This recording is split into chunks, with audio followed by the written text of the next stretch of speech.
araw. So, sa video na to, papakita ko sa inyo kung paano gumawa ng 3D modeling using Autocad. So, umpisahan natin sa ating workspace. Muna tayo dito. Click natin yung 3D modeling. Tapos, punta tayo dito sa Unsaved View. Click natin yung SE Isometric. Okay. So, dito umpisahan na natin. Okay, kung dito makikita natin yung length ng ating object ay 100. At yung kanyang taas naman is 10. Okay, gawa tayo ng line. I-on natin yung ortho para diretso yung ating line. Press nyo lang yung F8. Ayan, 100.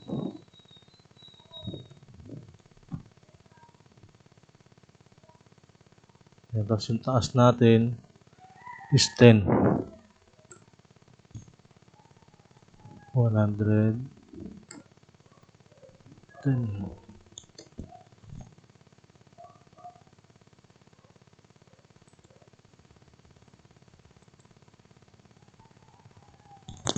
Tapos gawa naman tayo ng reference line para dun sa center. Okay.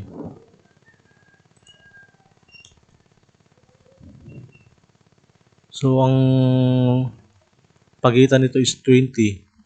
I-offset lang natin yung ating reference line sa gitna ng 10-10 para maging 20. Ayan. Type lang natin yung offset. So bago pala tayo mag-offset, wait lang. Escape muna natin yun. Bago natin i-offset, offset, click muna natin to, and then click natin yung front. Yan. Then offset. 10 yung ating offset. Click natin yung object na to. Ayan, 10. Then lagyan din natin ng 10 sa gitna para maging 20. So yung pagitan nito hanggang dito is 20. Okay. Tapos dito meron tayong may iwan na 30. Mula dito yon, mula dito. Sa kabila rin mula dito hanggang dito is 30. So ito 10 din yan. Hanggang ito rin 10 din to. So i-offset natin ulit to ng 10. Ayan. Bali 4 na 10 yan.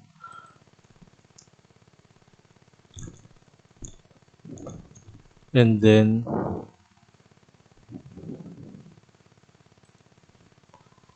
yung taas nito is 15.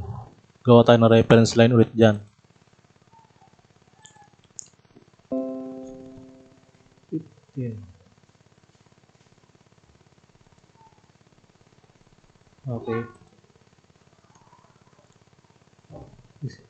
I-center lang natin to. Yan. Then click natin tong circle. Make sure na naka-radius center yung inyo, kaya naman naka-diameter. Depende kung saan dyan yung gagamitin nyo, pero ako gagamitin ko itong center radius. Ayan, 10 diameter.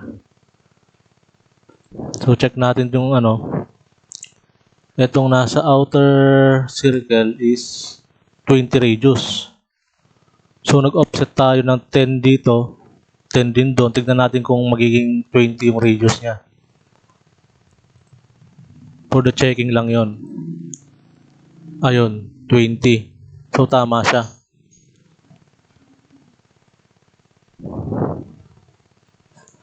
So yung mga reference line na hindi na natin kailangan, delete na natin muna. Ayan, hindi na natin kailangan itong mga to dahil nakagawa na tayo. Para sa circle lang naman yan. Then type natin yung trim. Okay. Click natin to. Tapos enter. Ayan. Click natin yung mga buburahin natin. Tapos escape natin yung meron pa pala dito. Then trim ulit. Enter. Click naman natin tong dalawa. Enter. Then click natin to.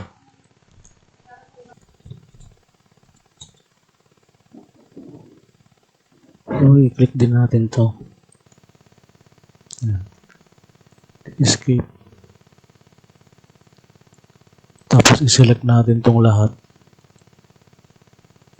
Type natin yung command na unite. Ito. So, yun. Iisa na lang yung ating hindi ito nakasali, no? So, okay lang yan. Kahit ito lang muna. Tapos, ito ibalik natin sa dati. World. Ayan. Click natin tong press pull.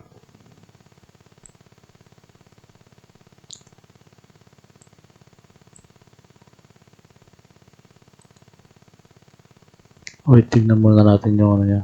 Kung gaano siya kalapad. Ang lapad niya is 50.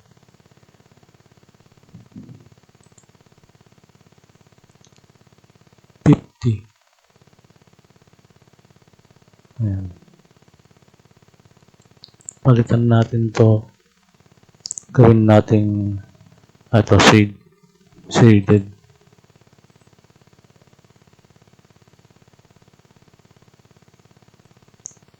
Tapos press pull ulit. Click natin to. Papunta dun sa likod. Then 50. Ayan.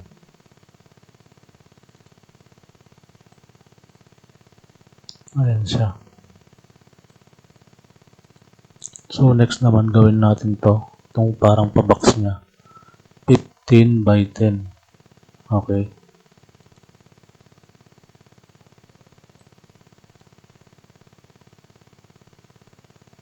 Gawa tayo ng line na 15 by 10. 15 10 and 15 and then 10.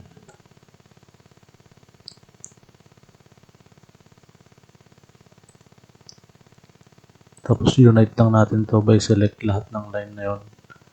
Tapos type natin yung unite. Ayun, iisang object na lang siya. So gawin natin dito, kunin natin yung center nitong dalawang gilid na to. Tsaka dito sa kabila, ito, tsaka ito. Okay, gawa tayo ng reference line.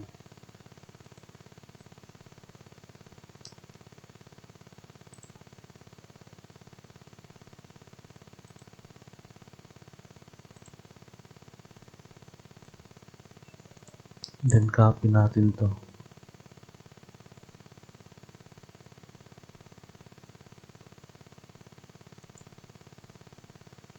Tapos i-move natin to dun sa gitna. Kunin natin yung center nun.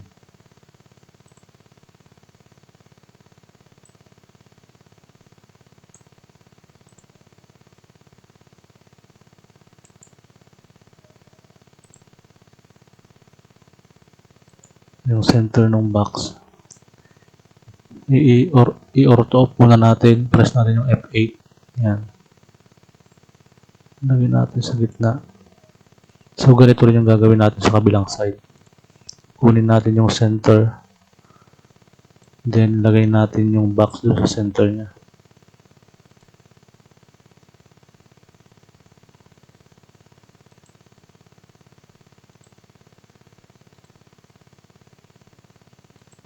Yan.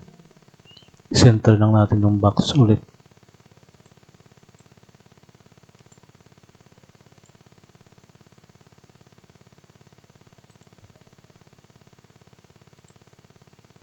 Yan.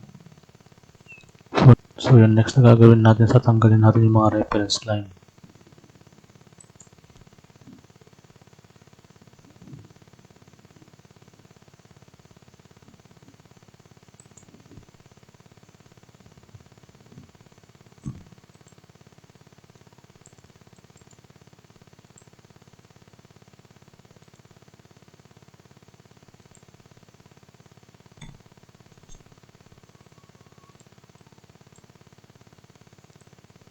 Then press pull. Press pull natin siya pababa. So, bali yung height pala nito is 10. So, 10 na. Nalagyan natin yung 10. Yan.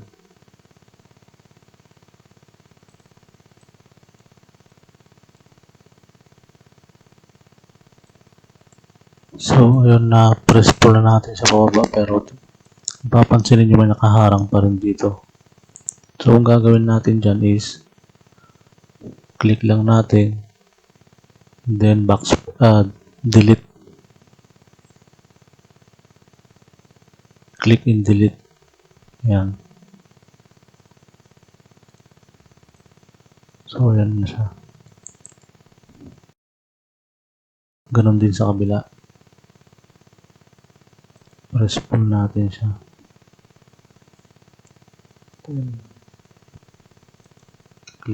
Click lang natin ulit tapos delete. Yan.